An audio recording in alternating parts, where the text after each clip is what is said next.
హనుమయ్య పిలిచావా? ఇంత ఆలస్యం చేసావేమిటయ్యా? తిరుపతి కొండపై నుండే మా బంధువుల అబ్బాయికి పెళ్లి సంబంధం వస్తే మాట్లాడుతూ కూర్చున్నాం.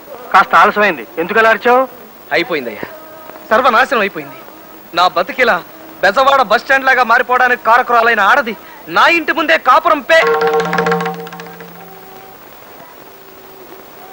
అదుగు అక్కడ నిలబడ్డమ్మాయి ఎంత పోజుగా చూస్తుందో చూసా. దగ్గరికి వెళ్ళి చూసొస్తానుండు.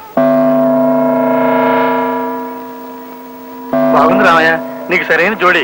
ఇదిగో తిరుపతిలో ఉండే మీ బంధువులకు సంబంధం చూసిన దగ్గర నుంచి నీ మనసు ఎలా మారిపోయింది? నాకు వ్రతభంగం చేయడానికి ఆ మోహిని జాతి స్త్రీ నా ఇంటి ముందు మోహరించింది. నాకు చిత్త చాంచల్యం కలిగించడానికే ఆ చిత్తిని నా ఎదురింట్లో కాలు పెట్టింది. ఏం చేయమంటావు హనుమయ్య? నాకు కర్తవ్య బోధ చెయ్యి. హే రామ, అశ్యాం అవస్థాయాం త్వాం ప్రథేతవాక్యాన్ని కిం వక్తవ్యాన్ని మయా న జ్ఞాయతే. వద్దు, సంస్కృతం వద్దు, శుభ్రంగా తెలుగులో చెప్పు. ఇబ్బందికరమైన ప్రశ్నలకు నేను ఇలాగే సంస్కృతంలో జవాబులు చెప్పి మాయమైపోతుంటాను రామయ్య. హనుమయ్య